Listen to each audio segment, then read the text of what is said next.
enthusiasm predicated on the assumption that your new system will only do the good things you think it will do, that's not wise. That isn't what will happen.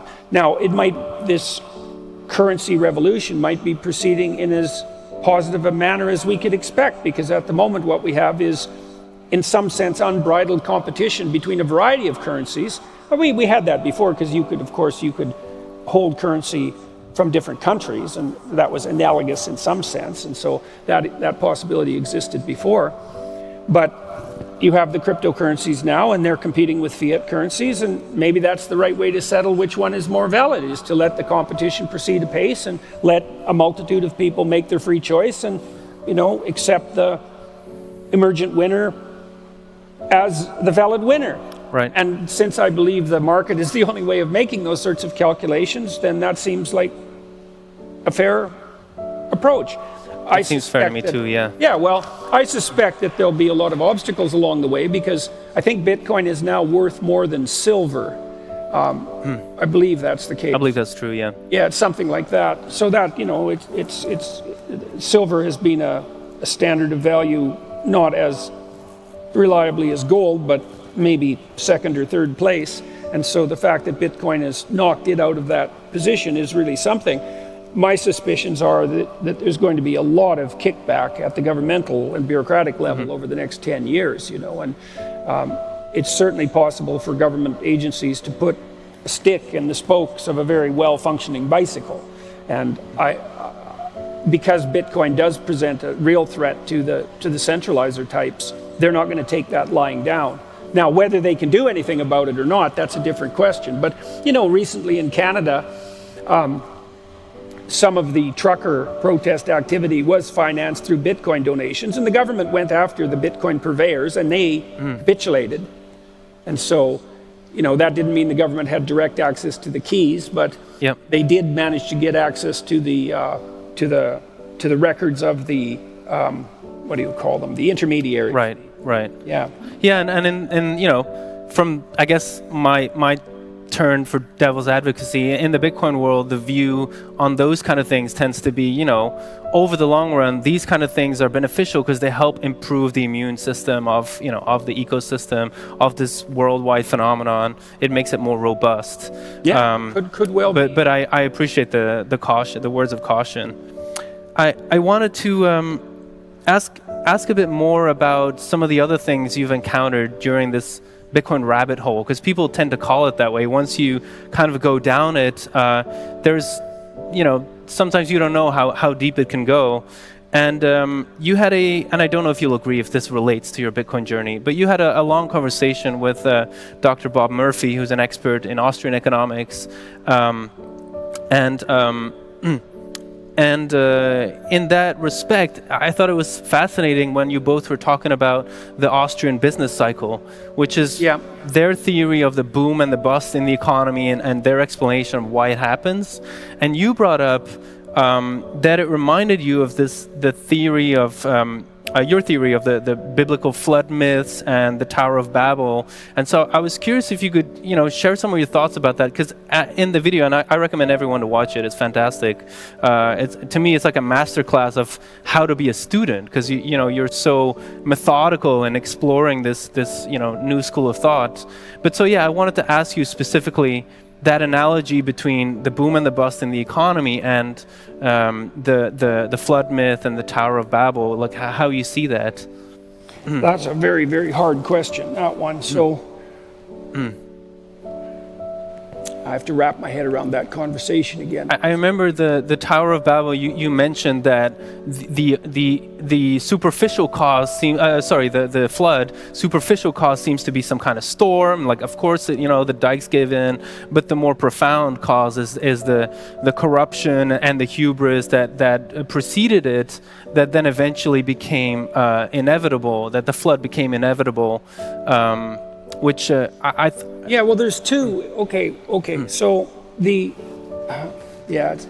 I'll see if I can make that intelligible in a relatively short period of time. At the end of the biblical narrative in Genesis, you have two types of catastrophe, and one is a flood and the other is a Tower of Babel. And we could start with the Tower of Babel because I think that's in some sense what the Austrian economists criticize, and also perhaps why the Brits voted to leave the EU. And so the idea would be, and this is kind of a conservative idea, that the best level of governance is the most local level possible, right? And so I think the Swiss will like to hear that. What's that? The Swiss will like to hear that. Yes. And so, and the reason for that is that as your system develops layers, this certainly happens in business. Imagine that one of the problems you have as a business person is that you have to be aware of your customers and what they want. Obviously, you have to be more aware of that than anything else because you're trying to deliver what they want to them. And so if you're well informed about what they want, then hypothetically you can deliver what they want and you succeed. Your sales people are the ones who are in the most direct contact with your customers. And then you can imagine building a enterprise that has so many levels of intermediary processing that by the time you get to the decision makers, none of the signal from the salespeople is left. Well, that's a Tower of Babel, is that the system doesn't even know what problems it should be solving anymore because it's got too internally complex. And you heard that mantra back in 2008 over and over, too big to fail. And when I heard that, I thought, no, you got it exactly backwards. It's so big, it will inevitably fail. Like gigantism. Right. Yeah, exactly. And that's the Tower of Babel problem.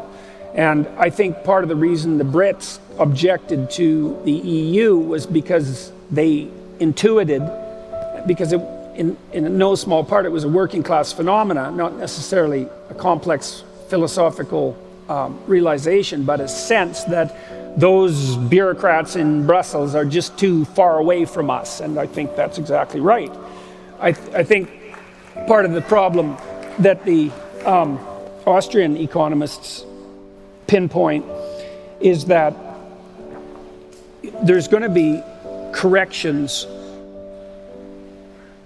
in any complex process. As any complex process unfolds, it's aiming at a target. There's going to be corrections on both sides, and the non-Austrian economists think that they can smooth out those corrections, and the Austrians think that you should just let the corrections happen as locally as they possibly can and leave them the hell alone, because your attempts to smooth out the corrections are actually going to amplify them and make them worse. One of the things that happened, for example, when we started to prevent forest fires was that, well, we had fewer forest fires, but when we did have them, they were way worse. And forest fires got so hot because so much undergrowth had built up that instead of just burning down to the soil and stopping, they would burn all the way down to the bedrock because they got so hot, and then the forests couldn't even regenerate themselves. And so it turned out that you needed some small forest fires so that you didn't have really, really big forest fires. And that's another problem with central planning, is like, you think you can get rid of the forest fires. It's like, well, no, you can't. You should right. Let controlled burns occur. One of the things I really admire about, sorry to interrupt, but it's something I think we're familiar with in the Bitcoin space, where there is no central fire suppression mechanism. There are no bailouts for exchanges. They just go bust. If they get hacked, either it's over or they figure out a way around it. And so we've had our mini crises over the years. And I think the good thing is that it doesn't build up in the way that it does in the traditional system, because there's right. no last resort lender. There's no sugar uncle. Yeah, well, and so well, so in principle, you guys are addressing the problem of, what do they call that? Privatizing the profits and socializing the risk, which we've certainly had no shortage of, especially since 2008. And maybe that's a good thing. It could well be. I tend to suspect that it is.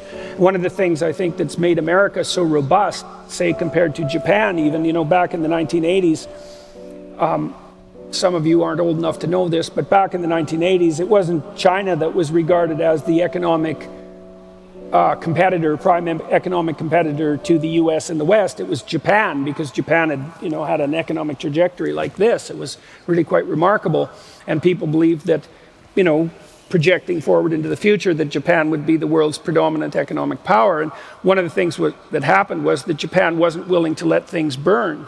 And so they propped up all sorts of institutions too big to fail. Right. And then they just limped along like three-quarter dead corpses, and and the last decade. Dragged everything down with them. And sometimes it's more merciful to let something die than to let it linger on in a three-quarters dead state forever, killing everything around it. And right. Partly because you can't. No wonder we talk about zombie banks and zombie economies. Exactly. It's a very good metaphor. And so the advantage to not being centralized is that no one has to make those death decisions, right? They just happen. And that sucks if you happen to be one of the people who's dying. But the problem is, and you might think, well, wouldn't it be great if no enterprise failed? And the answer to that is, well, no, actually, it wouldn't be great, because you don't get success without failure, right? Success is a relative thing. So, thank you.